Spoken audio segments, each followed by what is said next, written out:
Hey everyone, back again with another player interview ×2 at the World Series of Bowling, Bolero Wauwatosa in Wauwatosa, Wisconsin. We've got Kyle Troup, Jesper Svensson, both storm guys, both two-handers, both tearing up the tour. Tearing up the tour? Thank you. Yeah, we've been tearing it up with two hands a little bit this year. Yeah, absolutely. So tell me about this event, first of all. I know it didn't go quite as well as either of you would have hoped, but you know, some strong showings in the I want to say match play, eliminator rounds. Yeah, it was you know, a little different this year with the World Championship not having the round robin match play. So you know, that format alone is a, you know, an ultimate grind. I mean, 54 games straight, pins carry over. You got to bowl max score, you know, as much as you can every game. And you know, it went pretty well for us. You know, obviously I just missed the show. Jesper made the cut as well through a few rounds, and you know, we still have the animal patterns coming up. So you know, it was a good start, I guess you could say, to the 2 weeks here. You know, Jesper's got a couple tournaments to finish up. I got one myself, and you know, good little boost moving forward in the week here in Wauwatosa. Yeah, Jesper, what did you think of the event? Yeah, no, I mean, it's been good. I had a really rough block in the round of 24, I believe.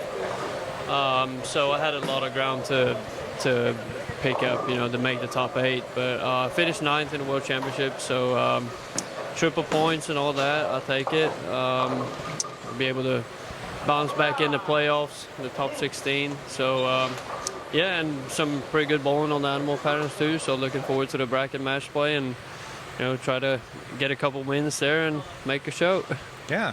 Jesper, tell me about this season, how it's been for you. Expectations are always high for both of you guys just because of what you've done in the past, but to have a strong start has got to feel pretty good.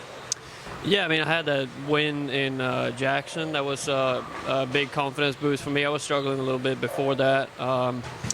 My season started kind of weird with I got COVID, so I missed the Players' Championship, and then I came to bowl the US Open and wasn't really sharp. I felt like I was off a little bit, but, you know, just been trying to work my way into the season a little bit, and as we go, get sharper and all that. So I feel like throwing the ball pretty good right now. So, yeah, looking forward to the rest of the season, try to stay on top. Yeah. Has it been hard, Kyle, to come off of a record-breaking season and then get to the kind of success that either you expect of yourself or we expect of you? Extremely. You know, I felt like I was prepared for this season coming into it, just as far as the expectations and you know, personally, I felt like I didn't really set too many expectations for myself, but then I quickly realized as I was in the heat of battle, you know, bowling events, not bowling great, beating myself up mentally, you know, it's definitely been a learning curve for me. You know, Jesper's helped me out with it. We've had a lot of conversations about it, just, you know, because I haven't won anything this year, and I guess after coming off of last year and the year before, 5 titles in 2 years, you know, it feels like I'm bowling bad. But then, you know, I look, I've made every cut but one. So, you know, it was definitely a learning experience for me, but it's definitely helped me kind of find my process again. That was the big focus this week. You know, my mind's kind of all over the place a little bit, struggling to lock it in as deep as I was last year. And so, you know, we kind of needed this week to work on that. And you know, we still got some tournaments left. I think I can at least get one win. I think Player of the Year might be a little out of stretch on the repeat of that. But, hey, you know, we're out here, we're competing. I'm, you know, loving the opportunity to get to compete on the PBA Tour, and hopefully we can get a dub before the year's over. I know much was made, you know, before last year of being the show and not the side show. Your father is, you know, is really revered in bowling circles and beyond. Is there a point where you either have or will become Kyle and not Guppy's son?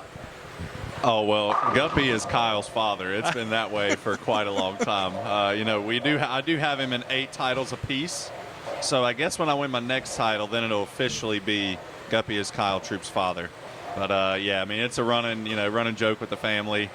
He's like, and then he always pulls up his 42 regional titles that I'll never catch him there, but we don't count those on the Big Boy Tour. So, you know, we're at 8 apiece. It's fun. You know, hopefully he's going to be there to see me win my 9th title, and, you know, then I guess I'll cement my legacy in the Troup family as the best bowler. There you go.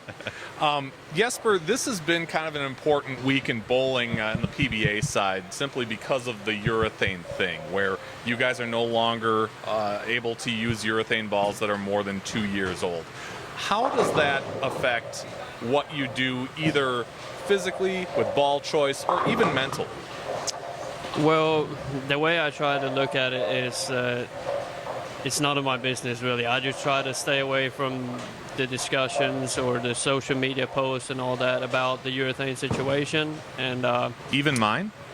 well, I read a lot, but I don't really comment or get involved with too much because that can backfire pretty bad. So, it is what it is. And yeah, a couple of balls went away from me. That was prior to 2020. But, moving forward, it's just going to be a learning process, I guess, with how to manipulate drillings and whatnot to get the motion you need for the day, because it's going to be different every time. But, in general, it is what it is, and everybody has to follow the rules, so I guess that's fair. And other than that, it's still going to come down to shot making and who can make your spares and all that. So at the end of the day, it's just bowling, and I'll let other people worry about equipment and all that. My job is to throw the ball. Other people like Kyle? If you want to worry about that, that's fine. No? Have you lost any pieces from your bag because of that? I had a pitch black that was 2019 that I wasn't really using that much, so it really didn't affect me very much. I kind of like the rule. Hopefully, we get some things changed or whatnot, and just figure out the guidelines and standards and just everything moving forward to, I guess, make it the best opportunity to compete at the highest level of professional bowling. So I'm all for it, and hey, we're gonna follow the rules because I don't want to get in trouble. Yeah. I'm frantically looking over my Facebook feed because earlier this morning Storm put out a statement about the Spectre. Are you familiar with what's going on with the Spectre? Honestly, we have no idea. We've kind of asked some questions, and this kind of came out. No real details on that. Just kind of we were told that we could still use it.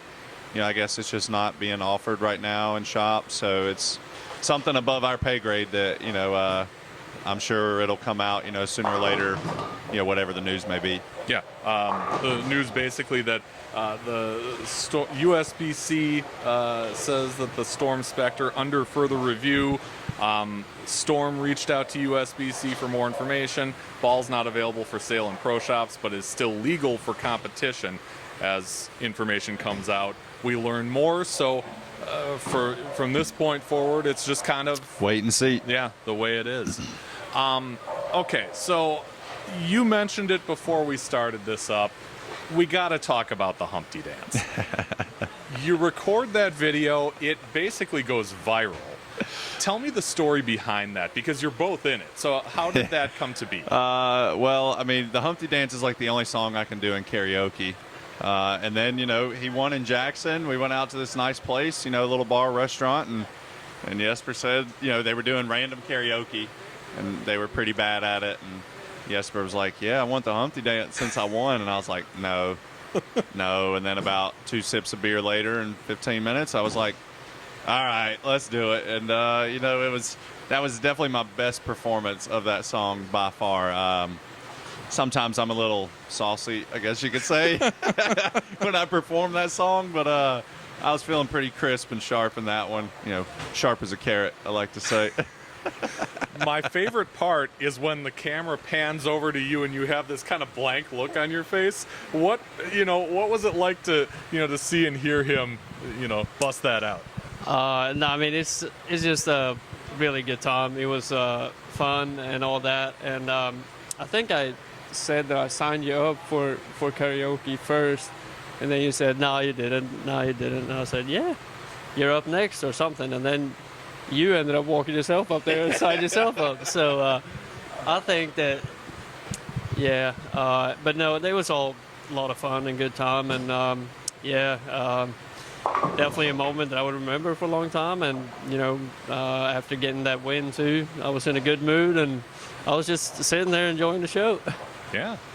What makes you guys work so well together as, as colleagues, as friends, doubles partners, all that good stuff?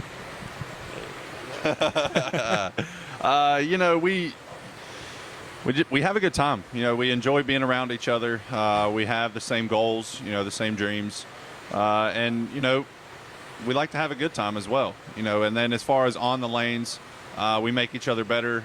He's a little fiercer than I am. I'm a little more laid back, a little more fun going. So you mix those two together, I think it kind of lightens his mood and, locks me in a little bit more. And then, roommates, we keep it pretty chill. We like the same things. I've got him into, he knows American football now. We watch basketball. We're turning him into American slowly but surely. He may not like that. Begrudgingly.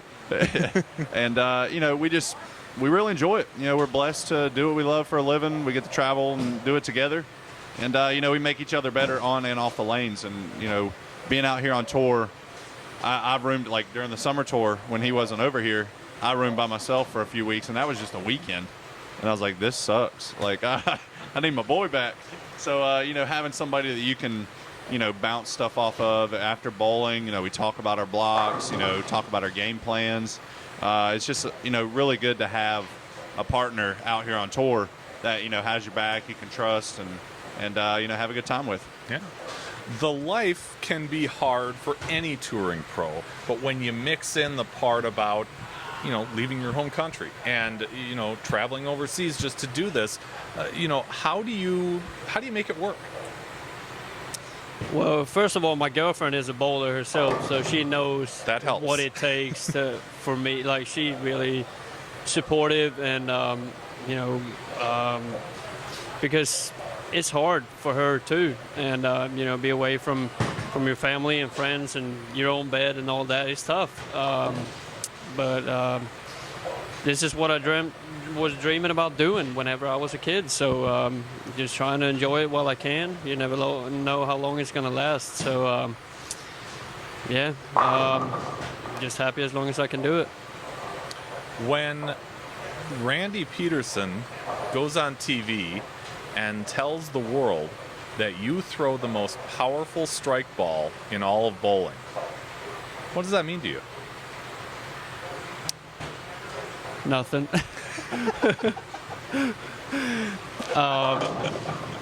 It may look like the most powerful strike ball sometimes, but I know for sure that sometimes it doesn't. And, it's just, I guess it's kind of cool at the end of the day that he says that. But, it's just my style and the style I've developed over the years. And sometimes it works, sometimes it doesn't. And, it's more about it's more than just have rev rate and ball speed and all that. You got to have a little bit more tricks than that to be successful on the PBA Tour. So, it's kind of cool, I guess. Yeah.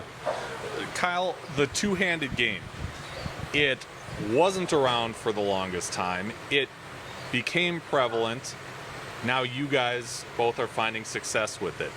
You know as well as I do that there are those of us who really appreciate what you guys can do and are almost mesmerized by seeing you do it because we can't do it. And there are others who, give you that. Is it getting any easier? Is it getting more accepted? Does it even matter what the world thinks about two-handed bowling? Well, to me, it definitely doesn't matter. I don't care what people think about my style or whatnot. But in general, I think, because obviously we've all dealt with it growing up and, it seems like the world is becoming more accepting of two-handers. But for the people that don't, I think they're just doing it to give themselves something to complain about and think about, just like trolls on the internet. Really, they probably don't care deep down if they're two-handed or one-handed, but they want to be different than the 80% of the country that approves it because, negativity is great in some people's minds, and that's how they live their lives. And I feel very sorry for them. It's probably a miserable life to live if you don't like two-handed bowling. But hey, we all get to have our own opinion. and but it is nice to see, and it's kind of hard to ignore the youth. I mean, junior gold events and the PBA junior finals, all the boys were two-handed, all of them. So it's going to be the future. It's easier for kids to create rev rate at a younger age, see the ball curve or hook. And, so it's the way of bowling. I think, as time comes around, people are going to be more and more accepting of it. The only thing I can think is maybe they don't like two-handed because Belmo wins all the time and they don't like him. But, not quite sure there. But, we don't really deal with it too much nowadays. We're some of the best bowlers in the world. And I think people respect that regardless of whether we bowl with one hand or two hands. Yeah. So let's talk about the future of this season. There's a lot of events left. You got the USBC Masters still in play. Guys, trying to jockey for position for the playoffs. Talk about your strategy, your mindset, moving forward past the World Series. Same process. We're on to the next week. Just like last night, missed the show at the World Championship. I was a little upset, but then my next tournament is the Scorpion Championships on Tuesday. So I got to prepare for that, be ready. One thing I do know that's coming up in the future, a lot of driving. 17 hours to Lubbock to Colorado. And then I decided we're going to make the Vegas drive too. Oh, wow. So it's only 12 there, but then 30 hours home from Vegas. So I'm hoping that Jesper can make the playoffs, so I'm not stuck driving that by myself. But, lots of driving, but you got to stick to the process. Be prepared, go through our preparation. The three levels of competition are preparation, execution, and then reflection. So, if we stick to that, that's a pretty solid process. And, hopefully just bowl well. He's never bowled in Lubbock. I have. I told him, it's pretty much the Jacob Butcher show every year, and the scores are high. So, he's probably going to have him a good tournament there. But, yeah, just stick to the process, have some fun, and hopefully not lose too much money in the casinos in Vegas. and Jesper, with the title under your belt already, there's got to be that, that inkling of getting back into the Player of the Year race, right? Yeah, well, that's more a bonus if it was to happen. I don't really see that as possible this year with the season that Belmo's having, and now Chris Prather and all them guys that are really, really good seasons. And honestly, other than my win, it's been pretty rough. But good World Series here and something to build on moving forward. So looking forward to the last few stops and try to keep bowling good and make the playoffs and then win a couple matches and then might be the playoff champion. Who knows? Just try to take it day by day and tournament by tournament. Awesome. Well, I'm going to get you out of here on that. Guys, open invitation. Anytime you want to come on remotely, talk more about your bowling story, where you got started up through the years, I'd be happy to have you. I know the folks at home would love to hear about that too. So please consider it. Kyle Troup, Jesper Svensson, best of luck moving forward on the tour this year and beyond. Thank you very much. Thank you.